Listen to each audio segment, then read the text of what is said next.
अस्सलामुअलैकुम। आज का हमारा टॉपिक है स्पर्मेटोजेनेसिस, जो कि एम्ब्रियो से रिलेटेड है। मेरा जो कंटेंट है वो केएलएम से रिलेटेड है। केएलएम को फॉलो कर रही हूँ मैं, बाकी आप लोग लैंग्वेज भी यूज़ कर सकते हैं। ओके, तो स्पर्मेटोजेनेसिस क्या होता है हमारे पास? स्पर्मेटोजेनेसिस मतलब हमारे पास जो प्राइमोर्डियल जर्म सेल्स हैं, माइटोसिस होती है, स्पर्मेटोगोनिया को हम मेच्योर स्पर्म्स में जो कन्वर्ट करते हैं, इस पूरे प्रोसेस को हम क्या कहते हैं? स्पर्मेटोजेनेसिस। ठीक है। अब हमारे पास जो स्पर्मेटोजेनेसिस का प्रोसेस है वो कब स्टार्ट होता है? वो होता है प्यूबर्टी के टाइम पे। प्यूबर्टी के टाइम पे स्टार्ट होता है और ये इसको रेगुलेट कौन कर रहा है? टेस्टोस्टेरोन। टेस्टोस्टेरोन एक हार्मोन है जो कि कौन रिलीज़ करता है? सर्टोरी सेल्स पे एंड्रोजन रिसेप्टर्स प्रेजेंट होते हैं हमारे पास, जो कि सिग्नल देते हैं लेडिक सेल्स को, और लेडिक सेल्स हमारे पास रिलीज़ करते हैं टेस्टोस्टेरोन। और टेस्टोस्टेरोन हमारे पास जब रिलीज़ होता है तो देन हमारे पास स्पर्मेटोजेनेसिस स्टार्ट होती है। स्पर्मेटोजेनेसिस बेसिकली क्या है? स्पर्मेटोगोनिया को मेच्योर स्पर्म से स्पर्मेटोजोम में कन्वर्ट करना है। दैट इज, इस पूरे प्रोसेस को हम क्या कहते हैं? स्पर्मेटोजेनेसिस। ठीक है। अब बता दिया मैंने आप लोगों को कि ये कब स्टार्ट होता है? प्यूबर्टी के टाइम पे स्टार्ट होता है। इसको रेगुलेट कौन कर रहा है? टेस्टोस्टेरोन हार्मोन इसको रेगुलेट कर रहा है। और टेस्टोस्टेरोन हार्मोन किस तरह रिलीज हो रहा है? Sertoli cell. प्यूबर्टी के टाइम पे सर्टोली सेल्स में एंड्रोजन रिसेप्टर्स प्रेजेंट होते हैं, जो कि सिग्नल देते हैं लेडिक सेल्स को, जो कि रिलीज करते हैं टेस्टोस्टेरोन। ठीक है।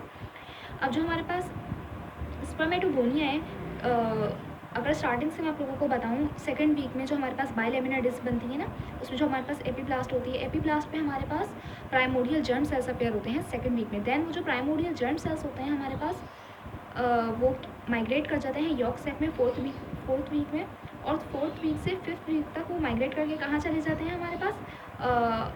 प्रिमिटिव गोनेड्स में। अगर मेल की होंगी तो मेल में चले जाए, फीमेल में तो बर्थ से पहले ही oogenesis स्टार्ट हो जाती है, लेकिन जो मेल होता है उसमें एट प्यूबर्टी स्टार्ट होती है।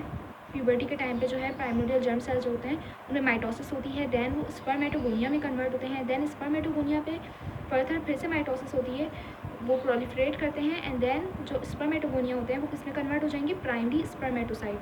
अब हमारे पास जो प्राइमरी स्पर्मेटोसाइट है ना, वो डिप्लॉयड है। देन प्राइमरी स्पर्मेटोसाइट पे मियोसिस 1 होगी। मियोसिस 1 बेसिकली क्या होता है? Reduction division. मियोसिस 1 को हम रिडक्शन डिवीजन भी कहते हैं, क्योंकि जो डिप्लॉयड सेल्स होते हैं ना, वो कन्वर्ट हो जाते हैं हैप्लॉयड नंबर ऑफ, मतलब 46 क्रोमोसोम है अगर सेल में, तो वो कन्वर्ट हो जाएगा 2 सेल्स में, जिन्हें हम कहेंगे सेकेंडरी स्पर्मेटोसाइट्स, और उनके अंदर 23 क्रोमोसोम्स होंगे। ठीक है।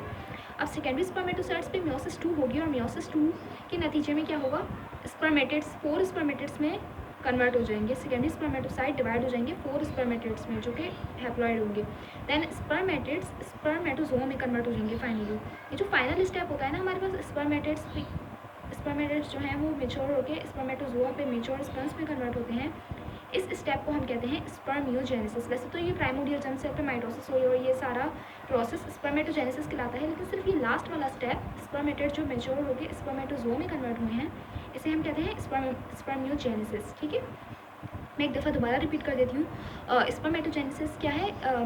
स्पर्मेटोगोनिया को मेच्योर स्पर्म्स में कन्वर्ट करना है, इस पूरे प्रोसेस को हम कहते हैं स्पर्मेटोजेनेसिस। और ये कब स्टार्ट होता है? ये प्यूबर्टी के लेवल पे स्टार्ट होता है। उसको रेगुलेट कौन कर रहा है? Testosterone hormone.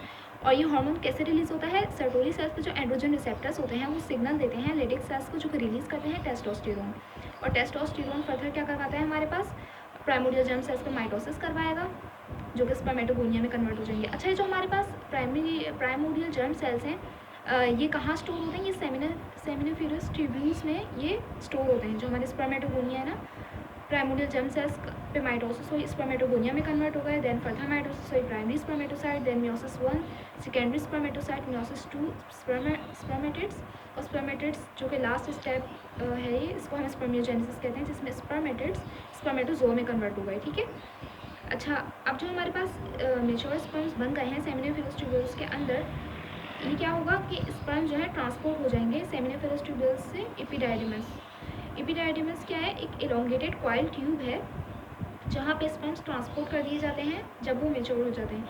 यहाँ पे फर्दर स्पर्म्स की मेच्योरेशन होती है, लेकिन फंक्शनली उनको मेच्योर किया जाता है और वहाँ पे स्टोर हो जाते हैं स्पर्म्स। अच्छा, जो स्पर्म्स होते हैं ना हमारे पास, वो मोटाइल होते हैं, लेकिन जो हमारे पास ओवम होता है वो इमोटाइल होता है। ये इनका डिफरेंस है, याद रखेंगे। अच्छा, अब जो हमारे पास एपिडाइडिमस में स्पर्म्स स्टोर हैं, एपिडाइडिमस कंटिन्यू होती है डक्टस डेफरेंस के साथ। तो एपिडाइडिमस से जो स्पर्म्स हैं मेच्योर, वो डक्टस डेफरेंस के अंदर जाएंगे, और वो फर्दर स्पर्म्स को कहाँ ट्रांसपोर्ट कर देगा? यूरेथ्रा में। बस इतना ही है और ये बहुत ईजी है अगर आप लोग कॉन्सेप्ट बना लें अपना। Thank you.